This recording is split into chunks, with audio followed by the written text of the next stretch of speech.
The hallways of global tech innovations fell quiet as the clock ticked past 7 p.m. One by one, the bright overhead lights dimmed to their night setting, casting long shadows across the polished marble floors of the executive level. Most employees had already rushed out the door, eager to start their evenings at home or meet friends for dinner. But for Carlos Mendoza, the real workday was just beginning. Carlos pushed his cleaning cart out of the service elevator, his movements practiced and efficient. At 42, he wasn't old, but years of physical labor had left their mark. A slight stiffness in his back when he first stood up, calluses on his hands that no amount of lotion seemed to soften. He wore the standard dark blue uniform of Global Tech's cleaning staff, the company logo embroidered small on his chest pocket. The outfit was neither too loose nor too tight, just unremarkable enough to render him nearly invisible to the executives who occasionally worked late, and that was fine with Carlos. He preferred to work unnoticed, moving through the spaces between the important business of the day. There was a certain peace in it. "Good evening, Mr. Mendoza," called out Bettina from the security desk. Unlike most others in the building, she always acknowledged him by name. "Evening, Bettina. Any trouble spots tonight?" Carlos smiled, his accent subtle but present. The marketing team had a birthday celebration in conference room C. "Cake everywhere," she sighed. "And Mr. Harmon is still in his office. Said he'll be working late again?" Carlos nodded. Richard Harmon, the new CEO who had taken over Global Tech just 4 months ago, was becoming known for his late nights. A driven man in his early 50s with salt and pepper hair and expensive suits, Harmon had a reputation for being brilliant but distant. He had been brought in to turn around the company's flagging international division, and the pressure to deliver results was evident in the hours he kept. "I'll start on the other end of the floor then," Carlos said. "No need to disturb the CEO right away." As he worked his way methodically through the building's executive level, Carlos listened to an audiobook through a single earbud, a biography of Gabriel Garcia Marquez in the original Spanish. His other ear remained free to hear if anyone called for him, or if a door opened unexpectedly. The words flowed through him, painting vivid pictures of Colombia that reminded him of home, of another life. 3 years. That's how long Carlos had been cleaning the offices of Global Tech. 3 years of night shifts, of weekends and holidays spent with vacuum cleaners and disinfectant sprays instead of family dinners. 3 years since he and his wife Anna had made the difficult decision to leave Bogota and everything they knew. The memory of that decision still brought a mixture of pain and hope. Carlos had been the regional director for a respected manufacturing firm in Colombia, with an office twice the size of the one he now cleaned. He held a master's degree in international business from Universidad de los Andes, spoke 7 languages fluently, and had led teams across Latin America. Then came the economic collapse, the company bankruptcy, and the difficult choice and stay and struggle, or start over somewhere with more opportunities for their children. Their daughters, Lucia and Isabel, were 14 and 12 now, smart and curious, already adapting to their new country faster than their parents. Carlos smiled as he thought of them. It was all for them, the move. The job he took because it paid decently and didn't require credentials his new country didn't recognize. The night classes he was taking to get certified in his new home. He emptied trash bins, wiped down surfaces, and vacuumed carpets with the same attention to detail he once gave to quarterly reports and strategic plans. Pride in work well done had not abandoned him, even if his title had changed dramatically. Around 9 p.m., Carlos finally made his way toward the CEO's corner office. The door was ajar, warm light spilling into the darkened hallway. He knocked gently. "Cleaning service," he called out, his voice deliberately pitched to be polite but forgettable. "Come in," came the distracted reply. Carlos entered to find Richard Harmon surrounded by papers, his tie loosened and his sleeves rolled up. 3 computer monitors displayed different spreadsheets and graphs. The CEO barely glanced up. "Just work around me," Harmon said, reaching for his coffee mug only to find it empty. "Would you like me to refill that for you, sir?" Carlos offered. Harmon looked up, seemingly noticing Carlos for the first time. Yes, black please." Carlos took the mug and headed to the executive kitchen. As he waited for the expensive coffee machine to brew a fresh cup, he glanced at the business magazines spread across the counter. The top one featured an article about expanding into South American markets. Carlos couldn't help but smile at some of the oversimplified advice it offered. The writer clearly had never navigated the complex business relationships in Bogota or Lima. When he returned with the coffee, Harmon was on the phone speaking loudly in what Carlos recognized as poorly accented Spanish. The CEO was clearly frustrated, repeating the same phrases with increasing volume as if that would somehow make them more understandable. No. Necesitamos los números para mañana. ¿Comprende? Mañana. Carlos placed the coffee on a coaster and began quietly emptying the trash bin. He kept his eyes down, even as he winced internally at the CEO's mangled pronunciation and awkward phrasing. After a few more painful minutes, Harmon hung up with an exasperated sigh. Damn it, how hard is it to understand a simple deadline? Carlos remained silent as he moved to clean the glass wall that separated the office from the hallway. Do you know what my problem is? Harmon suddenly asked, swiveling his chair toward Carlos. Carlos paused, spray bottle in hand. This was new. In the 3 months since Harmon had taken over, he had never directly addressed Carlos beyond simple instructions about cleaning. Sir? Carlos responded, unsure if the question was rhetorical. My problem is that we're trying to expand into South America, but I can't get straight answers from our potential partners there. Everything gets lost in translation. Harmon ran a hand through his hair. I studied Spanish in college, but clearly that's not cutting it. And our translation service is garbage. Carlos nodded politely. That must be frustrating, sir. You have no idea. We've got a major meeting with potential partners from Brazil, Japan, and Germany next week. Our translator just called in to say she's taking a job with a competitor. Harmon laughed without humor. Perfect timing, right? Very challenging. Carlos agreed, continuing his cleaning. Well, you don't need to hear about my problems, Harmon said, seeming to remember suddenly who he was talking to. Just work around me. And just like that, Carlos was invisible again. He finished cleaning the office, noting with some professional admiration how Harmon had laid out his workspace. The organization was meticulous despite the current papers everywhere. It reminded Carlos of his own former office, the way he'd arranged things for maximum efficiency. As Carlos headed toward the door, Harmon's phone rang again. The CEO answered and immediately switched to his rough Spanish. Carlos paused for just a moment, hearing Harmon mispronounce the name of a Colombian city so badly that whoever was on the other end would likely have no idea what he was talking about. For a brief second, Carlos considered saying something, offering a correction, but then the moment passed. He was just the night custodian. His advice wasn't what Global Tech was paying for.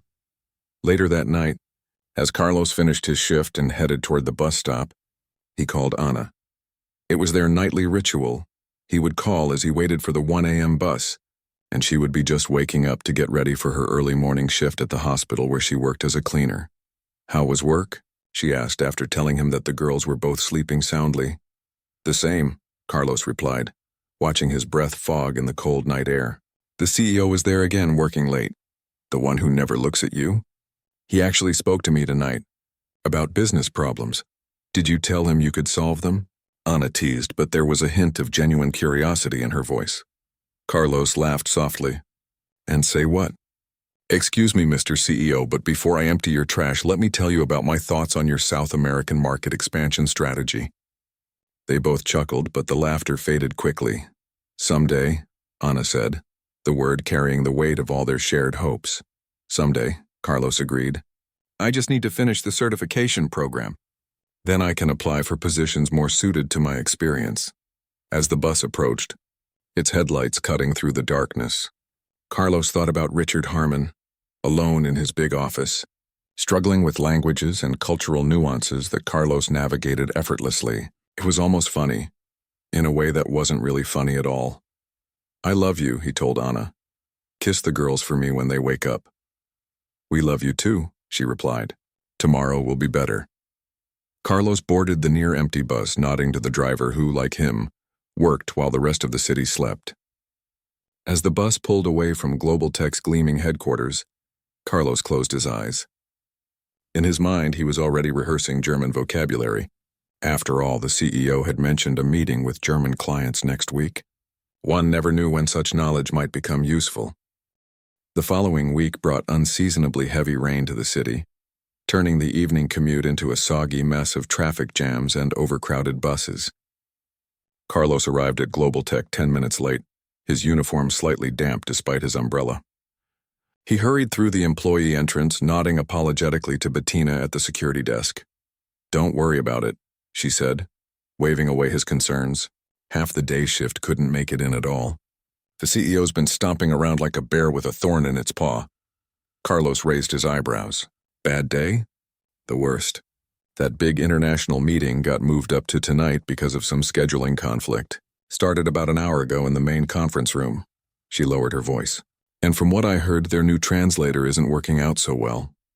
"I'd better get started then," Carlos said, moving toward the service elevator. "Oh, Mr. Mendoza," Bettina called after him. They asked not to be disturbed in the main conference room until the meeting's over. "Just work around it for now." Carlos nodded and began his usual routine, though he couldn't help but notice the unusual tension in the air. The executive floor hummed with nervous energy, with assistants hurrying back and forth carrying folders and laptops. As he worked, he caught snippets of worried conversations. Harmon's going to blow a gasket if this deal falls through. The Japanese delegates looked completely lost. Did you see the Brazilian team's faces when that translator butchered their company name? Carlos kept his head down, moving methodically from office to office, but his mind was far from the tasks at hand. He thought about his former career, the high-stakes international deals he'd helped negotiate, the cultural bridges he'd carefully built. 3 years felt like a lifetime ago. Around 8:30 p.m., Carlos finally made his way to the hallway outside the main conference room. The large glass doors were closed, but he could see inside clearly enough. Richard Harmon stood at the head of the long table, his face flushed with barely contained frustration. Around the table sat 3 distinct groups of people: a Japanese delegation in immaculate dark suits, a German team with stern expressions, and a Brazilian contingent whose body language screamed discomfort. Between them all stood a young woman, clutching a translation device and looking increasingly panicked. She was speaking in what Carlos recognized immediately as textbook Japanese. Technically correct, but utterly lacking the nuance and formality needed for business negotiations of this level, the lead Japanese businessman replied, with a polite smile that didn't reach his eyes. Even from outside, Carlos could read the situation clearly. The meeting was failing spectacularly. He continued cleaning nearby offices, keeping one eye on the unfolding disaster.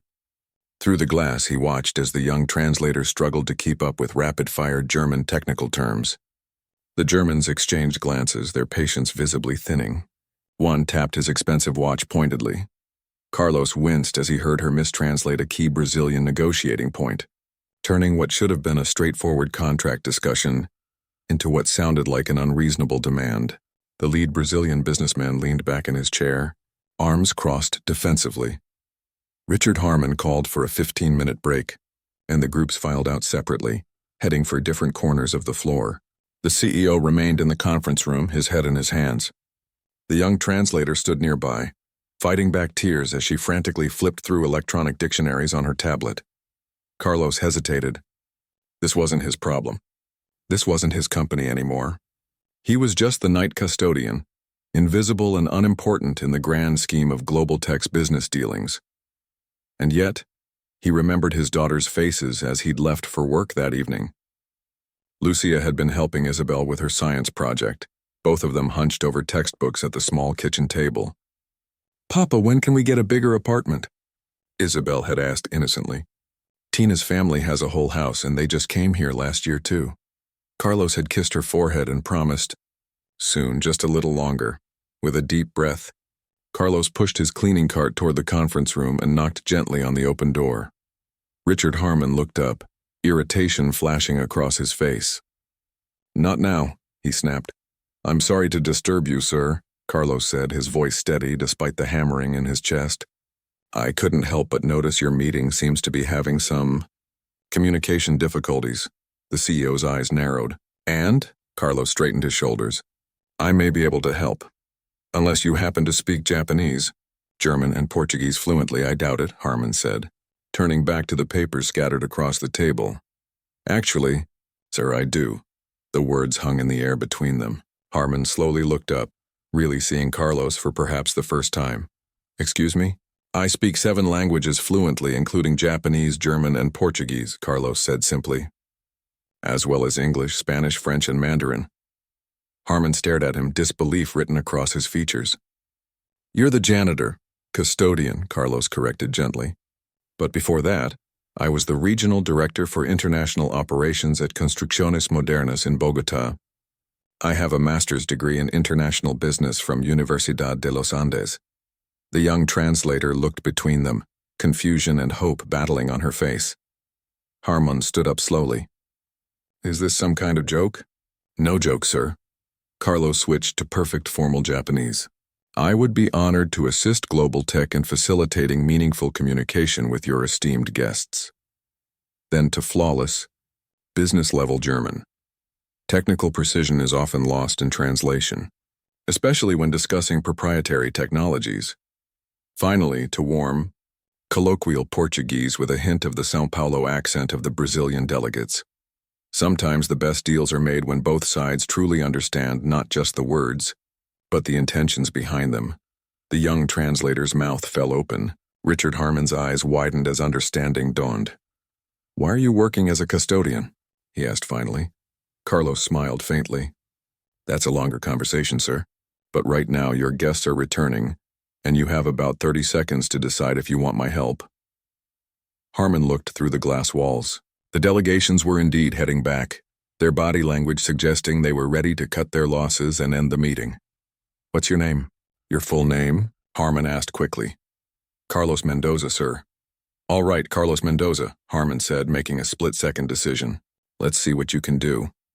As the international delegates filed back into the conference room, their faces showed surprise at seeing the custodian standing beside the CEO. The young translator looked relieved but confused as Harmon asked her to step aside. "Ladies and gentlemen," Harmon said, with more confidence than he'd shown all evening, "I'd like to introduce Carlos Mendoza, who will be facilitating our discussion from this point forward."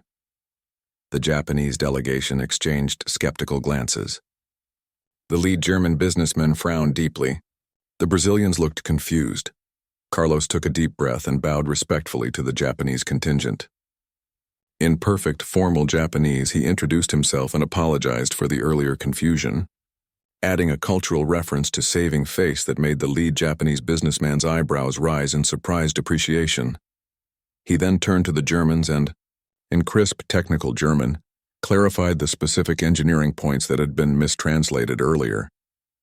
The German team's stern expressions softened slightly as they realized they were finally being understood. Finally, he addressed the Brazilians in warm, familiar Portuguese, making a small joke about the rain that had them smiling and nodding in agreement.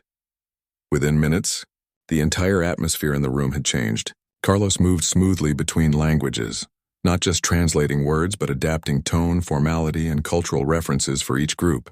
He caught subtle nuances that had been completely missed before, clarified technical specifications with precise terminology, and even managed to inject moments of appropriate humor that eased the tension.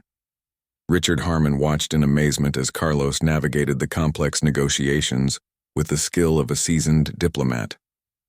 When the Japanese team expressed concerns about delivery timelines, Carlos didn't just translate their words. He explained to Harmon the cultural context behind their hesitation. When the German engineers delved into technical specifications, Carlos used industry-specific terminology that had them nodding in approval. 2 hours later, what had seemed like a doomed meeting ended with preliminary agreements signed by all parties. The international delegates shook hands warmly with Harmon, each group making a point to thank Carlos personally in their native language. As the last visitors left, escorted by relieved Global Tech executives, Harmon turned to Carlos with undisguised astonishment. "That was incredible," he said. "You just saved a deal worth potentially hundreds of millions of dollars." Carlos nodded modestly. "Happy to help, sir. Happy to help."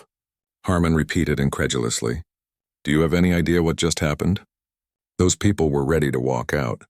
Now they're talking about long-term partnerships. Carlos glanced at the clock on the wall. "If you'll excuse me, sir, I still have 3 floors to clean before my shift ends." "Wait," Harmon said, putting a hand on Carlos's arm as he turned to leave. "We need to talk." "Not now. It's late, and you're right, you have work to do. But tomorrow. Can you come to my office tomorrow morning?" Carlos hesitated. "My shift ends at 2 a.m., sir. I usually sleep until noon and then I have classes at the community college. Classes? Harmon asked. I'm working to get my business credentials recognized in this country, Carlos explained.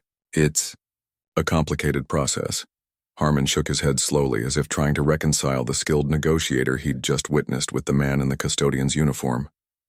Tomorrow afternoon then, 4 p.m., before your shift starts. It wasn't a request. Carlos nodded. I'll be there. As he pushed his cleaning cart back into the hallway, Carlos could feel Harmon's eyes following him. For the first time in 3 years, he was no longer invisible. Carlos barely slept that night. After finishing his shift and catching the last bus home, he found himself sitting at the kitchen table, staring at his reflection in the dark window. Anna had left his dinner in the microwave, a simple plate of rice, beans, and chicken that he ate without tasting. His mind kept replaying the events of the evening, wondering if he had made a terrible mistake. You're home late, Anna said, appearing in the doorway in her nightgown, her hair wrapped in a colorful scarf. There was a situation at work, Carlos replied, pushing his half-eaten food away. I did something unexpected. Anna sat across from him, concern in her tired eyes. What happened? Carlos told her everything. The failing meeting, his decision to step forward, the CEO's reaction. As he spoke, Anna's expression shifted from worry to cautious hope. So this man, this CEO, he wants to meet with you tomorrow? She asked when he finished. Carlos nodded. At 4. This could be it, Carlos, Anna said, reaching across the table to take his hand. The opportunity we've been waiting for. Or I could be fired for overstepping, he countered, giving voice to his darkest fear. We need this job, Anna. The health insurance, the steady paycheck. We need you to be who you truly are, she said firmly. Not just for us, but for yourself. You've been hiding in the shadows for 3 years. Carlos squeezed her hand. I'll know tomorrow, I guess. But sleep eluded him even as Anna's breathing deepened beside him. His thoughts kept circling between hope and anxiety. By the time his alarm rang at noon, he had maybe 3 hours of rest. The apartment was empty when he woke. Anna was at her shift at the hospital, and the girls were at school. He showered and stood before his closet facing another decision. Should he wear his one good suit saved for special occasions? Or would that seem presumptuous for a meeting with the CEO? In the end, he compromised. Dress pants and a button-down shirt, but no tie or jacket. Professional enough to show respect, but not so formal as to appear he was expecting something. The bus ride to Global Tech felt different in daylight. Carlos usually made this trip in darkness, either heading to work in the evening or returning home in the early morning hours. Now sitting among office workers and shoppers rather than night shift workers and late-night revelers, he felt like he was stepping into another world. Bettina did a double take when he walked through the main entrance rather than the service door. Mr. Mendoza? Is everything okay? I have a meeting with Mr. Harmon, he said, trying to sound more confident than he felt. Her eyebrows shot up. With the CEO? About last night? The whole building's talking about it. Is it true you speak all those languages? Carlos smiled nervously. I should go up. I don't want to be late. The executive floor looked different in daylight, too. The spaces that Carlos usually saw empty and silent were now filled with activity. Assistants hurrying between offices, the click of keyboards, the murmur of phone conversations. Several people glanced curiously at him as he walked toward the CEO's office, clearly recognizing him but confused by his presence during day hours and his change of clothes. Richard Harmon's assistant, a polished woman named Vivian who usually left well before Carlos's shift began, looked up from her computer with surprise. Can I help you? She asked, her tone making it clear she thought he was lost. Carlos Mendoza. I have a 4 o'clock appointment with Mr. Harmon. Her expression shifted from confusion to recognition. Oh yes, of course. He mentioned you would be coming. She picked up her phone. Mr. Harmon, your 4 o'clock is here. After listening for a moment, she nodded to Carlos. You can go right in. The CEO's office looked smaller somehow in daylight, less imposing than during the night hours when Carlos cleaned it. Harmon sat behind his desk, suit jacket hung precisely on a nearby stand, sleeves rolled up as he typed rapidly on his keyboard. He looked up as Carlos entered. Ah, Carlos, right on time. He gestured to a chair across from his desk. Please sit down. Carlos sat, his back straight, hands resting lightly on his knees. Years of business meetings had taught him to project calm confidence even when his stomach was in knots. I hope you don't mind. but I did some checking after our encounter last night," Harmon said, pulling a folder from his desk drawer. "Your employee file is—" "Interesting reading." Carlos waited, saying nothing. "Your application lists a bachelor's degree in business but nothing about a master's. No mention of your previous position as regional director. Just administrative experience." Harmon looked up, his expression unreadable. "Why downplay your qualifications?" Carlos took a deep breath. "When we first arrived, I applied for positions matching my experience.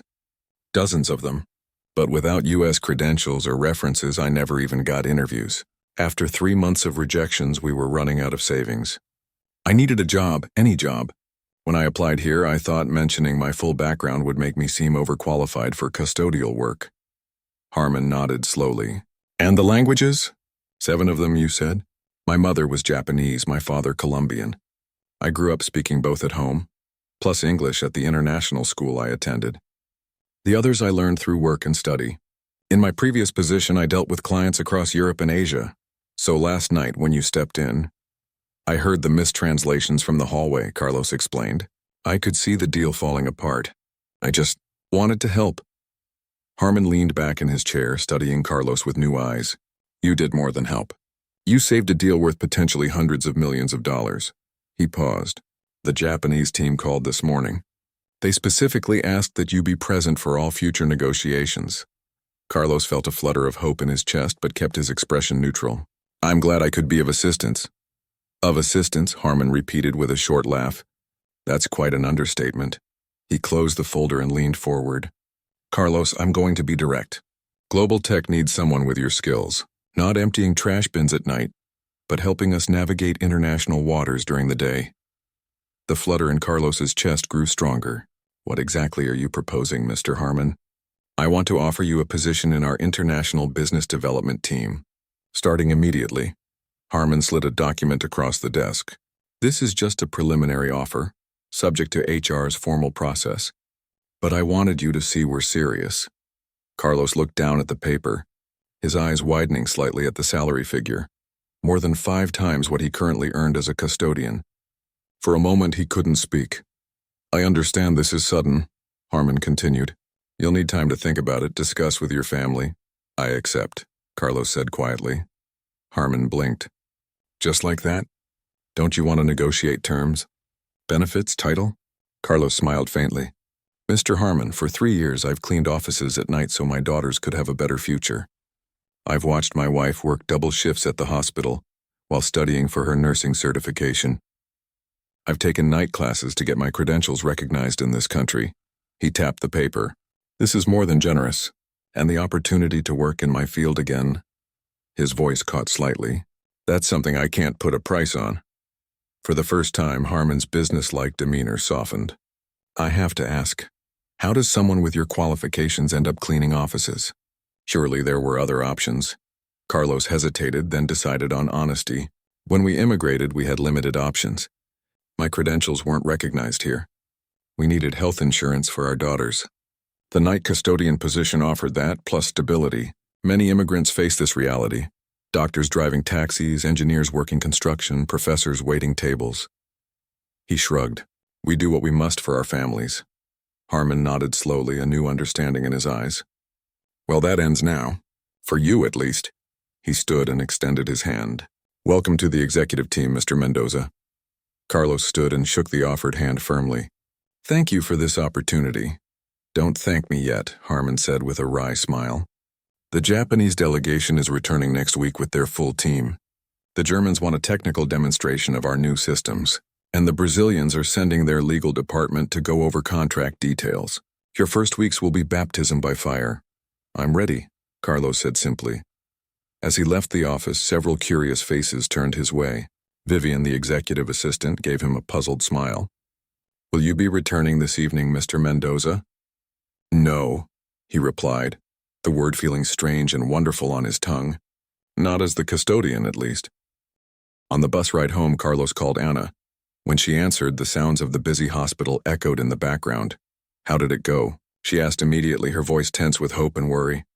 "I got a job offer," he said, still hardly believing it himself, "in the international business development team." Anna's gasp was audible even over the hospital noises. Carlos, that's wonderful. When do you start? Monday morning. I'll work my last custodial shift tonight to give them time to find a replacement. The girls will be so excited. We should celebrate this weekend. Anna, Carlos said, his voice catching. The salary. It's more than we ever dreamed. We can move to a bigger apartment, get a car, maybe even start saving for the girls' college. There was a moment of silence, and then he heard a soft sob. Are you crying? He asked gently. Happy tears, she assured him. You deserve this, Carlos. After everything, you deserve to be seen for who you really are. As the bus wound through the city streets, Carlos looked out at the passing buildings. For the first time in 3 years, he wouldn't be viewing this city through the windows of a late-night bus, exhausted from his shift. For the first time in 3 years, he would be using his mind, his education, his true skills. He had been invisible for so long. Now finally, he had been seen. Carlos's last night as a custodian at Global Tech felt surreal. He moved through the familiar routines, emptying trash bins, wiping down surfaces, vacuuming carpets, with the strange awareness that he would never do these tasks again, at least not in this building. Each floor, each office held memories now. The conference room where he'd revealed his true self. The break room where he'd eaten countless solitary midnight meals. The quiet corners where he'd practiced language drills while polishing windows. Bettina watched him from her security desk, a mixture of happiness and sadness on her face. I'm going to miss our evening chats, she said when he stopped by on his way out. But I'm so proud of you, Mr. Mendoza. Carlos smiled. It's still just Carlos to you, Bettina. And I'll still be in the building, just on a different floor and different hours. It won't be the same, she sighed. The night shift is like a different world. We look out for each other. I know, Carlos said softly. I won't forget. The weekend passed in a whirlwind of excitement and preparation. Carlos and Anna took the girls shopping for new clothes, not extravagant but nicer than their usual budget allowed. They celebrated with a special dinner at a small Colombian restaurant, the first time they'd eaten out as a family in nearly a year. Lucia, at 14, understood the significance of her father's new position. Does this mean you'll be home at night now? She asked, her eyes hopeful. Yes, Carlos confirmed. I'll work regular business hours. I can help with homework in the evenings. Maybe even coach your soccer team if they need volunteers. Isabel, the younger daughter, was more concerned with practical matters. Can we get a bigger apartment now? One where I don't have to share a room with Lucia? Anna laughed.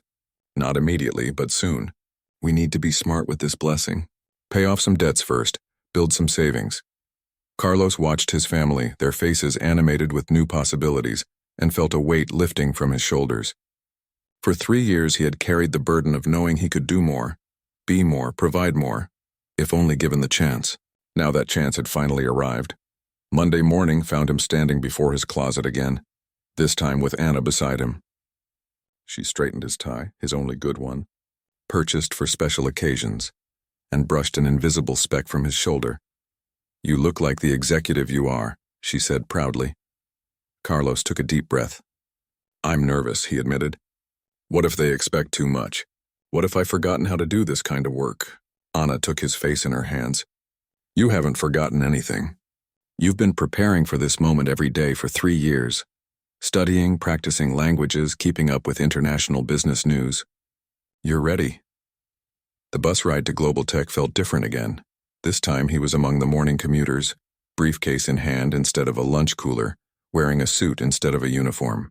A few regular passengers who recognized him from the late-night bus did double takes, but he just smiled and nodded in greeting. The main entrance of Global Tech was busy with the morning rush. Carlos joined the stream of professionals swiping access cards and heading for the elevators. He felt a moment of uncertainty.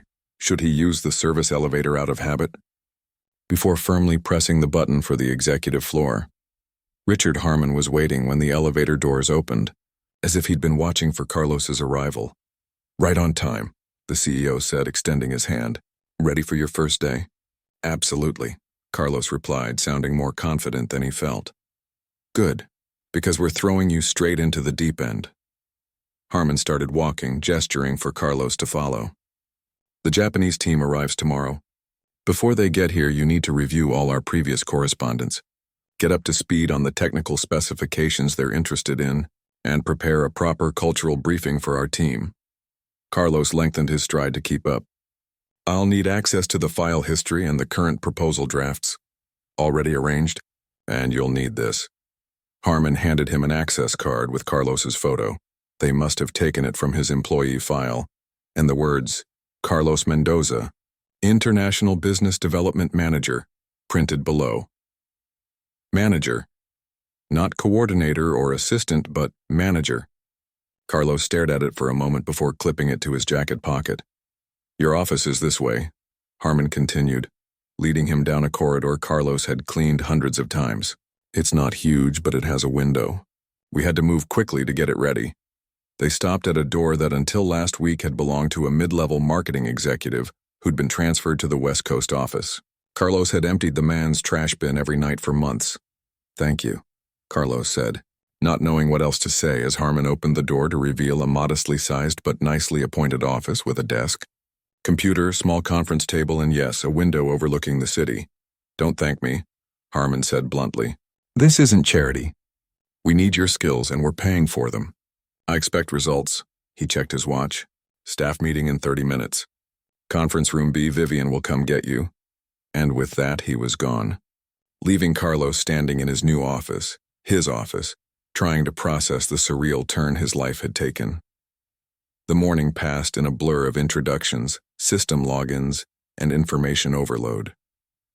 The staff meeting was a room full of curious faces, some openly skeptical about the overnight custodian turned executive. Carlos could read the unasked questions in their eyes. Was this some kind of publicity stunt? Diversity initiative? CEO's pet project? He knew the only answer was to prove himself through results. By lunchtime, Carlos had reviewed the Japanese company's initial proposals and found 3 places where cultural misunderstandings had created unnecessary obstacles. He drafted a memo to Harmon with suggested revisions, careful to frame his insights as helpful observations rather than criticisms of the previous approach. A knock at his door interrupted his work. A young man from the technical team stood there looking uncomfortable. Mr. Mendoza, I'm Pat from engineering. Mr. Harmon asked me to brief you on the technical specifications for the Japanese presentation. Come in, Pat, Carlos said warmly, gesturing to the chair across from his desk. And please call me Carlos. The engineer hesitated before sitting down. Is it true you were working as the night custodian until last week? Carlos nodded. For 3 years. And before that you were an executive in Colombia. Yes. Pat seemed to struggle with this information. Why would someone like you? I mean, how did you end up cleaning offices? Carlos finished for him. It's a common story among immigrants. Your credentials don't transfer easily. Companies want local experience. Without connections, the doors stay closed. He shrugged. So you take what work you can find. That must have been hard, Pat said quietly. It was honest work, Carlos replied. It paid the bills. It gave my family health insurance. There's dignity in that. Something in Pat's expression shifted. Respect, perhaps, or new understanding. My grandparents came from Vietnam. My grandfather was an engineer there but worked in a restaurant kitchen here for 15 years. Carlos nodded. Then you understand. Now tell me about these technical specifications. By the end of his first day, Carlos had sent Harmon 3 detailed memos, scheduled a cultural briefing session for the team meeting the Japanese delegation, and begun drafting a more appropriate translation of the technical materials. His head was spinning with new information, new names, new responsibilities, but it was a good kind of overwhelm, the kind that came with meaningful challenge rather than tedium. As he packed up to leave, he realized with a start that it was only 6 p.m. He would be home in time for dinner. He would see his daughters before they went to bed.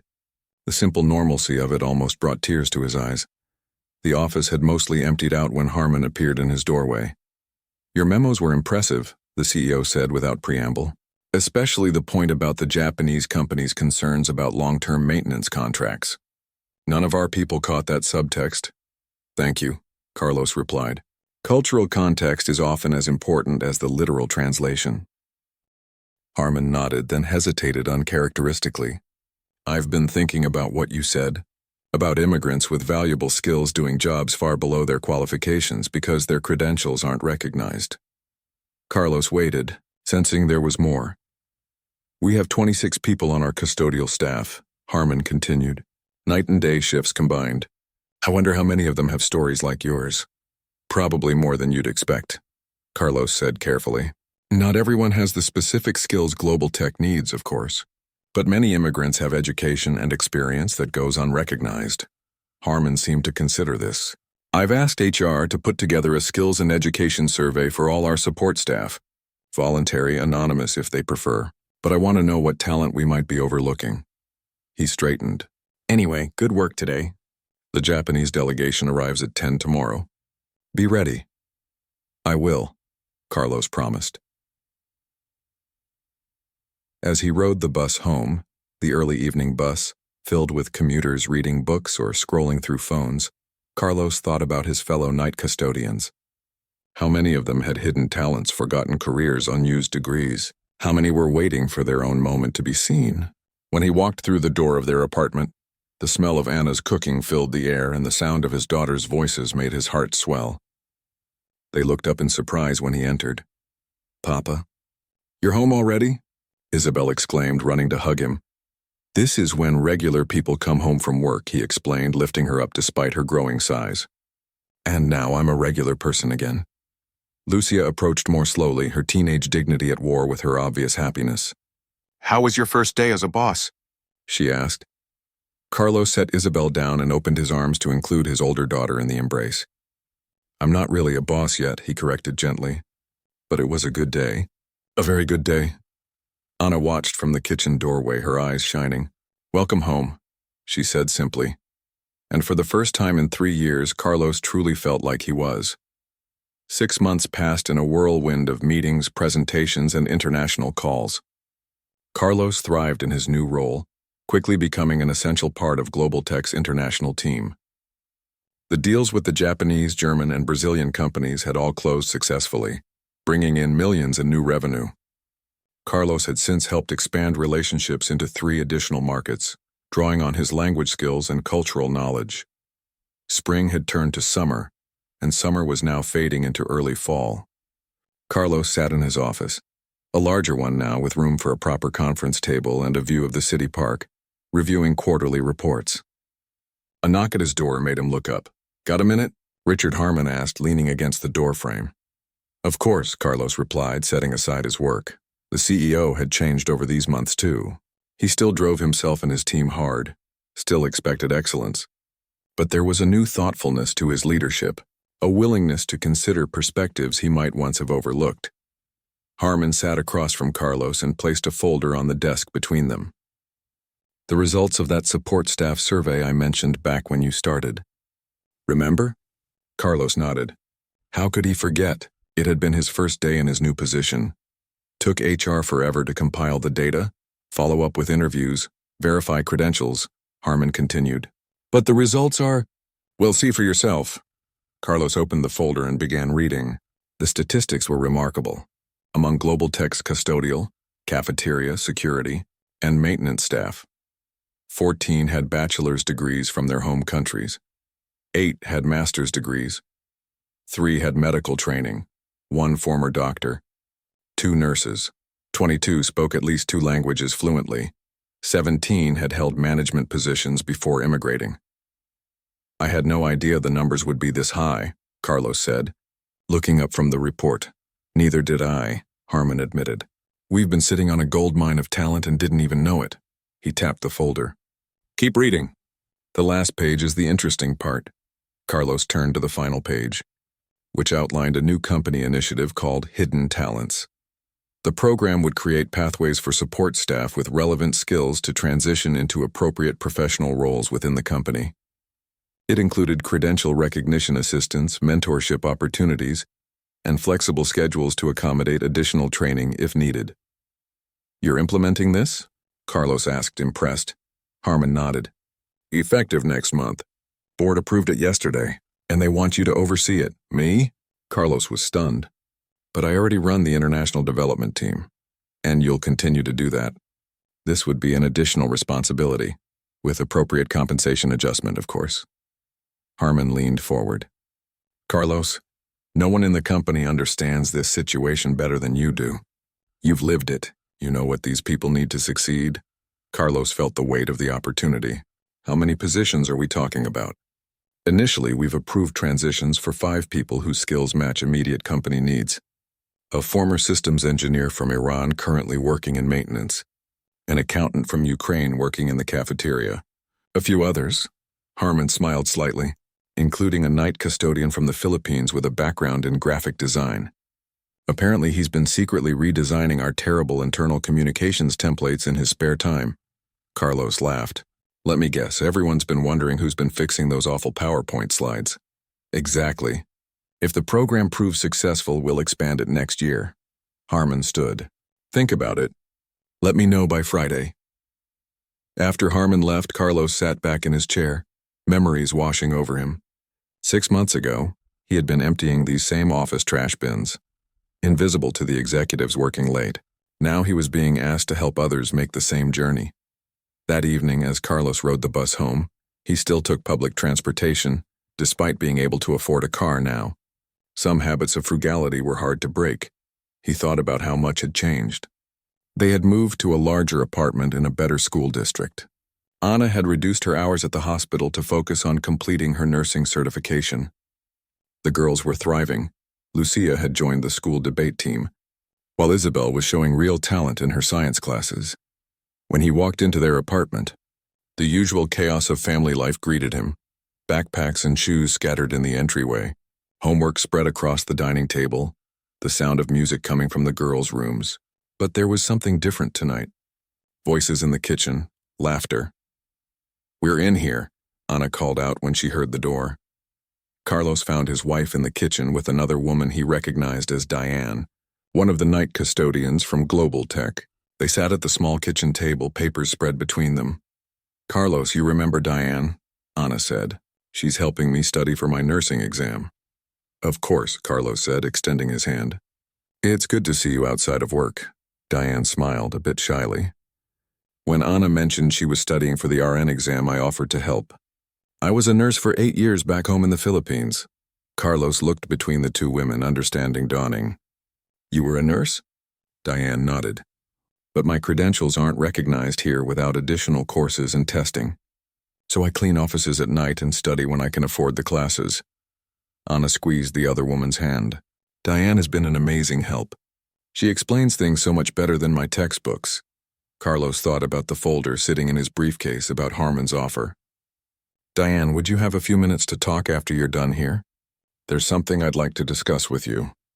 Later, after explaining the new program to a stunned Diane, Carlos sat with Anna on their small balcony. The girls were in bed and the city lights twinkled below them. "Do you think she'll apply?" Anna asked, sipping her tea. "I hope so. The company would fund her remaining certification requirements. She could work in our employee health office while completing her studies." Carlos shook his head in wonder. A skilled nurse working as a night custodian all this time. "Just like a skilled international business director," Anna reminded him gently. Carlos took her hand. "I'm going to accept Harmon's offer to run the program. It feels right, doesn't it? To help others the way I was helped? It's perfect for you." Anna leaned her head against his shoulder. "I'm so proud of who you are, Carlos. Not just the job title or the salary, but the man who sees others when they're invisible." 2 weeks later, Carlos stood at a podium in Global Tech's main auditorium, facing a room full of support staff who had been invited to learn about the new Hidden Talents program. Some looked curious, others skeptical. Many wore the same uniform he had worn for 3 years. 6 months ago, he began, "I was working the night shift as a custodian on the executive floor." A murmur ran through the crowd as people glanced at each other in surprise. "Before that, I was a regional director for international operations at a major company in Colombia. I have a master's degree in international business. I speak 7 languages." He paused, looking out at the sea of faces. "But when I came to this country, none of that seemed to matter. Like many of you, I took the job I could get to support my family." The room was completely silent now, everyone focused intently on his words. "One night I overheard a meeting going badly. Important international clients were ready to walk away because of language barriers and cultural misunderstandings. I had a choice: stay invisible or step forward and use the skills I had kept hidden." Carlos smiled. "I chose to step forward. And that choice changed everything. He gestured to Richard Harmon, who stood at the side of the stage. Our CEO made a choice too. Instead of seeing just a custodian who had overstepped, he saw potential. He looked beyond the uniform to the person wearing it. Carlos turned back to the audience. Today, Global Tech is making that choice on a larger scale. We're launching a program to recognize and utilize the hidden talents within our support staff, because we believe that a person's value shouldn't be limited by where they were born, what accent they have, or what job they currently hold. He explained the details of the program, the application process, the support systems, the opportunities. As he spoke, he watched hope dawn on faces that had grown accustomed to being overlooked. When the presentation ended and people began to file out, many stopped to speak with him, to share their stories. The engineer driving the company shuttle, the former teacher serving food in the cafeteria, the accountant working in mail delivery. Diane, the nurse-turned-custodian, was one of the last to approach. "I submitted my application," she said with quiet determination. "Thank you for seeing us." Later, as Carlos gathered his materials, Harmon joined him on the stage. "That was quite a speech," the CEO said. "Especially the part about me seeing beyond the uniform. You make me sound more enlightened than I was." Carlos chuckled. "Perhaps a slight exaggeration for inspirational purposes. The truth is, I nearly threw you out of that conference room," Harmon admitted. "If you hadn't immediately demonstrated your abilities so convincingly, I probably would have. But you didn't," Carlos pointed out. "You listened. You gave me a chance. That's what matters." They walked together toward the exit, passing the cleaning crew who were coming in to prepare the auditorium for the next day's event. Carlos greeted each of them by name, stopping briefly to chat with his former supervisor. "You know," Harmon said as they continued toward the elevators, "when this program succeeds, other companies will notice. They might start their own versions." "I hope they do," Carlos replied. "There are so many invisible people with so much to offer." He thought of Anna, studying for her nursing exam with fierce determination. Of Diane, whose medical knowledge had been wasted for years. Of all the others whose names and stories he didn't yet know. "One person at a time," Harmon said thoughtfully. Carlos nodded as they stepped into the elevator. "One person at a time." As the doors closed, he caught a glimpse of a custodian polishing the lobby floor, head down, focused on the task, invisible to the people walking past. But not to Carlos. Never again to Carlos.